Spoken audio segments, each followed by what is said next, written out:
Hello बच्चों, once again welcome in science class and our topic of this video is digestion in amoeba, which is one of the very important topic of our ongoing second chapter of 7th class science, which is nutrition in animals.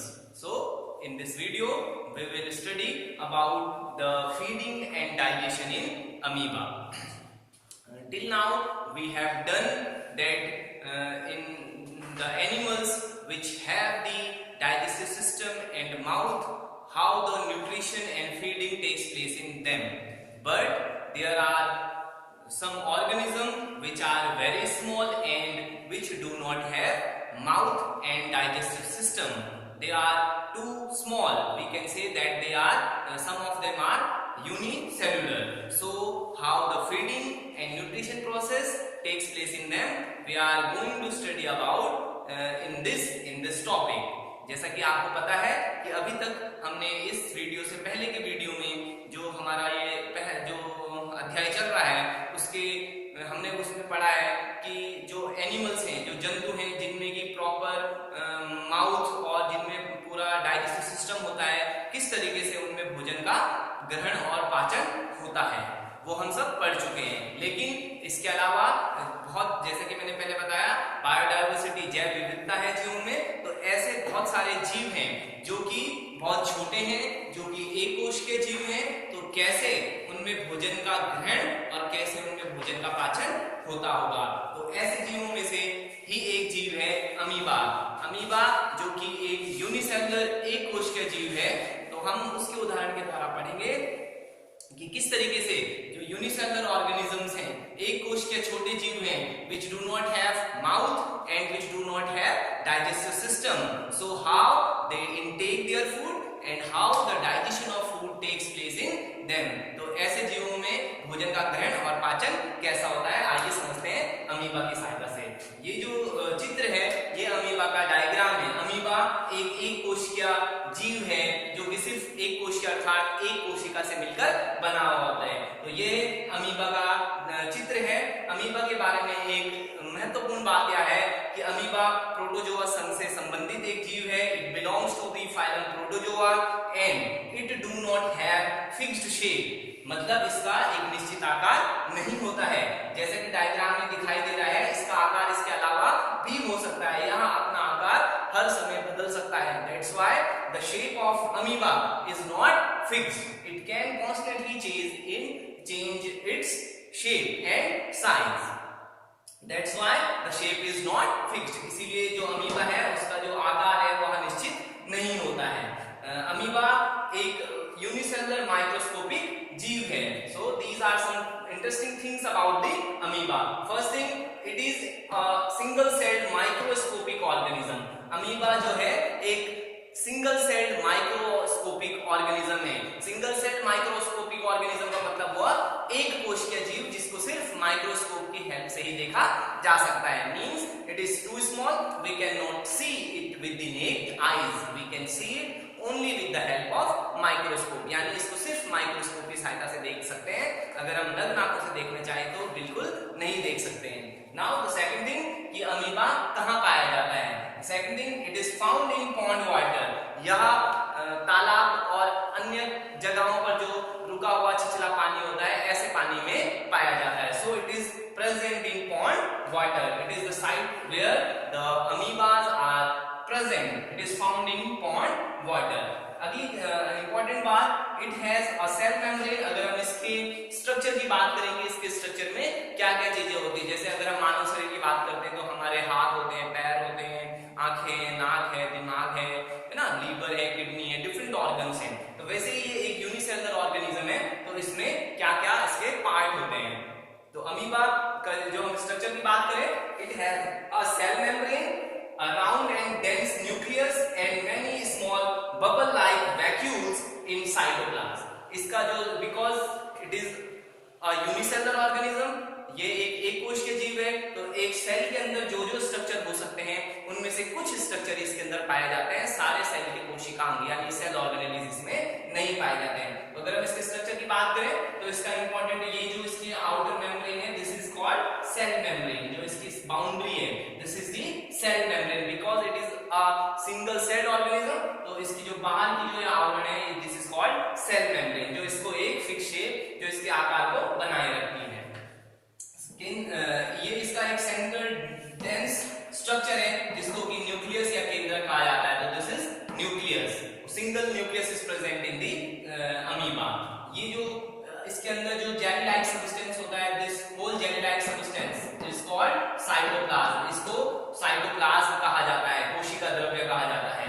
इसके अलावा इसके अंदर बहुत सारे bubble like structure जो आप ये दिखाई दे रहे हैं, these are the bubble like structure and these bubble like structure are called food vacuoles.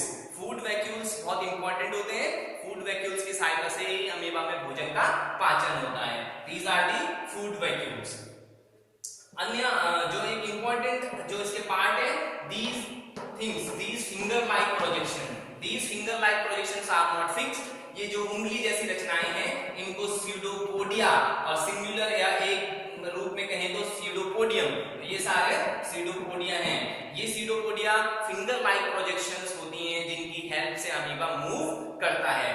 These are not fixed, these projections, these pseudopodia are made by the pushing of cytoplasm। यानी amoeba अपने cytoplasm को किसी भी दिशा में push कर सकता है, धक्का दे सकता है, और जिस दिशा में वो अपने आप को पुश करता है वहां पर ये pseudopodia फॉर्म हो जाते हैं। तो इनका आकार इसीलिए क्योंकि ये अपने साइटोप्लाज्म को किसी भी दिशा में पुश कर सकता है, that's why the shape of the amoeba is not fixed। So why the shape of amoeba is not fixed? Because with the help of its cytoplasm it can push its cytoplasm in any direction, and that's why the pseudopodia are formed in that direction, that's why the shape is not fixed। यानी यह cytoplasm को किसी भी दिशा में धक्का दे सकता है और उस दिशा में उसके pseudopodia फॉर्म होते हैं, इसीलिए इसका आकार निश्चित नहीं होता है।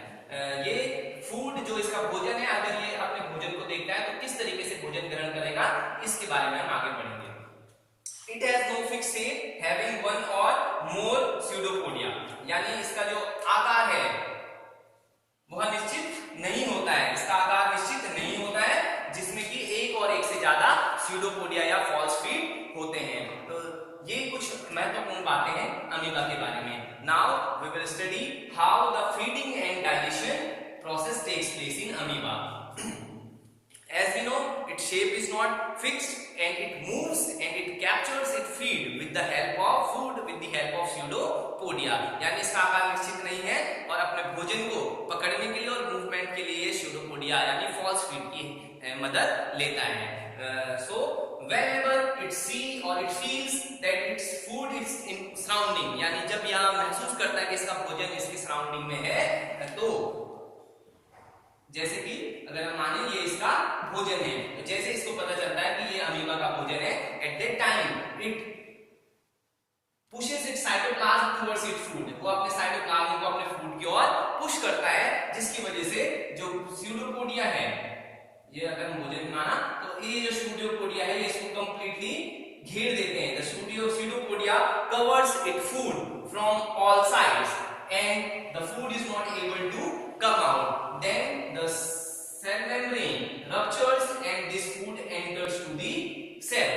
ये सेल मेम्ब्रेन रप्चर होती है, ब्रेक हो जाती है और वो फूड बाहर नहीं निकल पाता क्योंकि स्यूडोपोडिया से घिरा रहता है, and it enters to the body of the amoeba or cell in the amoeba cell।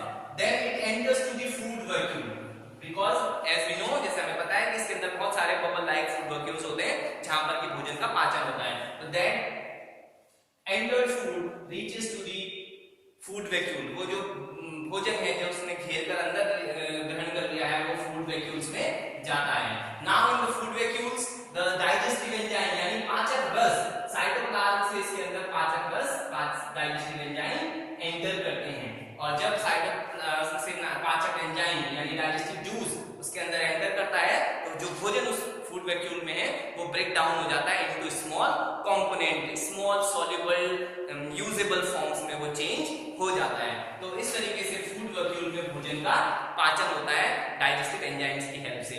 Now that digestive food is released in the cytoplasm. जो डाइजेस्टिव फूड है वो डिफ्यूजन प्रोसेस के थ्रू साइटोप्लाज्म में release हो जाता है, and that released food by the amoeba for the growth, for the multiplication and for the energy requirement. इन सब कामों के लिए वो उस फूड का यूज करता है. So in this way the food is entered in the amoeba and get digested in the food vacuoles. इस तरीके से अमीबा के अंदर सेल मेम्ब्रेन के थ्रू और स्यूडोपोडिया की हेल्प से भोजन ग्रहण करता है और फूड वैक्यूल में भोजन का पाचन होता है. Now the undigested food, जो अपचित भोजन है वो अमीबा की सेल के अंदर एक्यूमुलेट होता जाता है और जैसे ही उसकी मात्रा ज्यादा होती है तो वो सेल मेम्ब्रेन के कोने में किसी एक पार्ट पर आकर जमा हो जाता है और सेल मेम्ब्रेन ब्रेक होती है और सेल मेम्ब्रेन ब्रेक होते ही वो भोजन, वो जो अधपचा भोजन है अनडाइजेस्टेड, जिसमें कि कोई न्यूट्रिएंट्स नहीं है, वो शरीर से बाहर निकल आता है इस तरीके से.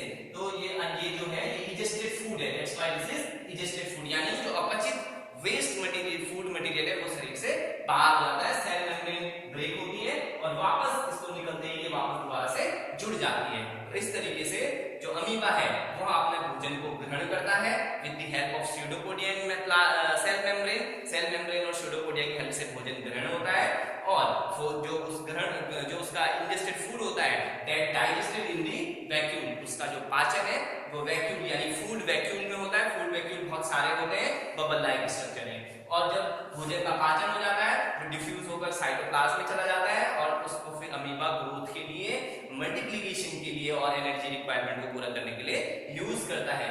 अपचित पदार्थ को प्लाज्मा मेम्ब्रेन रप्चर होती है और फिर वो अपचित जो डाइजेस्टेड फूड है, इंजेस्टेड फूड है, वो बॉडी से बाहर आ जाता है. तो इस तरीके से अमीबा में जो फीडिंग है और डाइजेशन की प्रोसेस कंप्लीट हो जाती है. So this is about this topic, feeding and digestion in amoeba. This is the end of this video.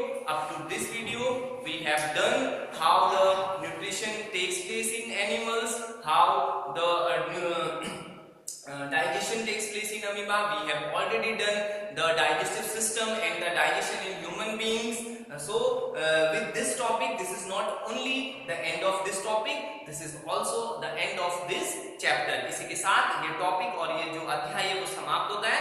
अपने आने वाले वीडियो में मैं आपको के सामने आऊंगा इस चैप्टर की एक्सरसाइज के साथ. तब तक आप जितने भी वीडियोस इस चैप्टर के हैं उन सबको अच्छे से देखिए.